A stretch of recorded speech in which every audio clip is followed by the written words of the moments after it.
SPD Flores Timur mantap terpercaya. Selamat pagi sahabat 92. Saat ini kembali saya berada di Aula Saron Keuskupan Larantuka ya.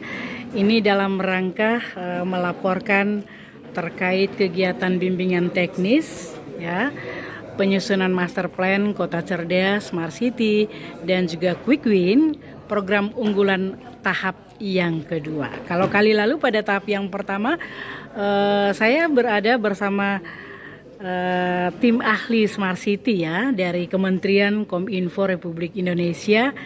Beliau yang adalah Bapak Windy Gambetta.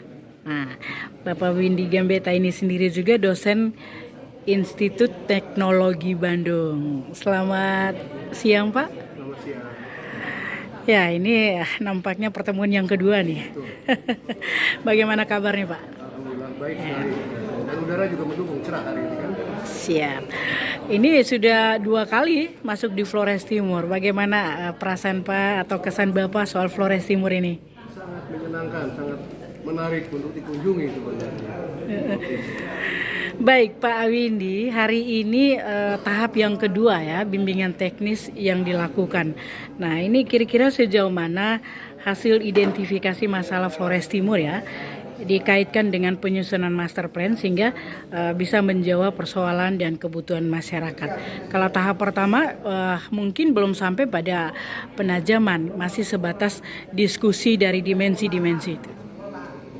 Jadi tahap pertama itu kita melihat potensi dari kabupaten kita, ya, kemudian melihat kelemahannya, selain kekuatan kelemahannya kita, sehingga kita bisa identifikasi kira-kira strategi apa yang bisa kita lakukan untuk mengatasi berbagai macam persoalan di sini.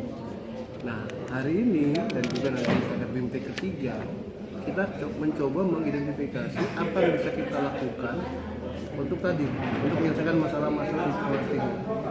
Contohnya misalkan di bidang pariwisata, kita identifikasikan banyak sekali destinasi pariwisata di sini. Hanya masalahnya jarang yang tahu selain teman-teman Flores Timur. Orang luar lebih sering tahunya ND, Labuan Bajo ataupun Ruteng. Jadi berarti kan cara satunya adalah kita bikin program meningkatkan pemasaran pariwisata supaya 90 destinasi yang telah diidentifikasi bisa disosialisasikan sehingga orang datang ke Pulau Tim ini untuk mengunjungi salah satu atau beberapa destinasi. Jadi hari ini kita mulai identifikasi program-program apa yang bisa kita lakukan, dan untuk melakukan kegiatan itu butuh alat bantu apa. Misalkan untuk pariwisata kita butuh alat bantu, misalkan apakah kebijakan, apakah aplikasi dan sebagainya. Tapi yang paling jelas adalah bahwa program yang kita lakukan bukan pembuatan aplikasi, karena Smart City itu bukan bikin aplikasi. Jikapun ada aplikasi yang dibuat itu karena kita membutuhkan bantuan sebagai alat bantu.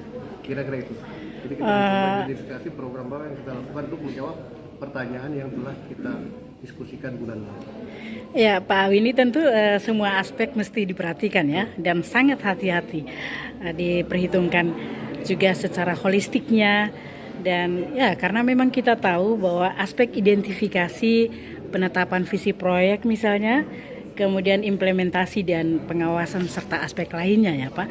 Nah, ini harus diperhatikan sebagai syarat penyusunan program dalam master plan. Nah, apalagi juga diharapkan quick win ya. Quick win itu sendiri pasti butuh keseriusan dan ketetapan yang diharapkan. Nah, ini Bapak melihat bagaimana? Oke, jadi gini, sebenarnya quick win itu nggak lepas dari program-program yang kita mengusulkan. Jadi misalkan di dalam salah satu dimensi smart, misalkan smart branding, kita melakukan berbagai macam program untuk 5-10 tahun ke depan. Nah, quick win adalah kita pilih satu di antara berbagai macam program di dalam smart branding itu yang menjadi wakil dari kegiatan smart branding. Jadi bukan satu-satunya, tapi salah satu yang paling menarik. Kenapa? Karena gini, smart city itu kegiatan yang panjang. Nah, untuk yang hasilnya mungkin baru kita nikmati 5, 10 atau 1 tahun ke depan. Nah, masyarakat kan butuhkan, masa harus nunggu 5 tahun, 10 tahun. Tapi dia harus tahu, ada nggak sesuatu yang cepat yang dia rasakan yang menjadi apa, mewakili lah kegiatan. Jadi marketingnya wakil dari kegiatan itu. Nah, kita pilih nanti salah satunya apa, misalkan branding, salah satunya quick win-nya apa, smart yang lain juga salah satunya apa. Jadi itu wakil. tidak menggambarkan semua yang kita lakukan. Karena yang semua kita lakukan adalah tadi yang didaftar program-program yang kita lakukan. Quick Win cuma satu di antara program-program itu. Nah, kalau dari kajian awal ya, misalnya hasil identifikasi, kira-kira sejauh mana keyakinan pemerintah akan mampu melahirkan program unggulan ini dan diyakini berhasil di dalam implementasinya? Oke, karena ketika tadi saya bilang, ketika kita membuat program, kita juga harus melihat kan faktor-faktor lain yang bisa misalkan apakah butuh kebijakan? Karena ada beberapa program yang butuh kebijakan, dia nggak sejalan kalau ada kebijakan, nggak ada kebijakan. Atau tadi ada dukungan infrastruktur, kita punya destinasi bagus tapi nggak ada akses ke sana, percuma. Yang ketiga misalkan alat bantunya, apakah perlu aplikasi? Contohnya misalkan pemasaran pariwisata, mungkin alat bantunya adalah aplikasi, tapi nggak usah aplikasi yang bisa kita pakai. Kita buat, misalnya aplikasi yang bisa kita pakai semua. Nah, contohnya misalkan sekarang, bagi saya di Flow Team ini masih kurang banyak orang yang bermain TikTok untuk pariwisata, bukan TikTok untuk pribadi ya, untuk pariwisata. Nah itu bisa kita lakukan, bikin gerakan pemasaran oleh masyarakat, semua orang lakukan itu, tapi bareng-bareng dia koordinasi. Pemda bisa melakukan koordinasi itu kerjasama dengan masyarakat. Terus saya yakin ada ratusan ribu orang pengguna TikTok di sini. Kita bisa semua bermain membuat konten-konten tentang Flores Timur, pasti Flores Timur destinasi. Bukan hanya cerita tentang Kota Larantuka ya, tapi berbagai macam. Jadi kalau nggak salah ada 90 destinasi. Buat TikTok semua itu, di viral. Kenapa? Karena dieksekusi oleh semua orang. Itu akan datang orang ke sini. Karena di beberapa tempat seperti itu juga terjadi. 1-2 pertanyaan lagi Pak, mohon waktunya ya. Ini selain perencanaan yang dibuat, ya, faktor eksternal apa yang dibutuhkan agar program ini bisa berjalan sukses? Misalnya seperti pranata sosial, ya, yang ada di masyarakat, juga mungkin stakeholder yang ada. Ya betul. Karena tadi Smart City ini bukan kegiatan Pemda saja, yang diharapkan keterlibatan dari semua stakeholder. Ya paling tidak Pemda, kalangan akademisi, kemudian kalangan bisnis dan masyarakat luas kerjasama bikin sesuatu.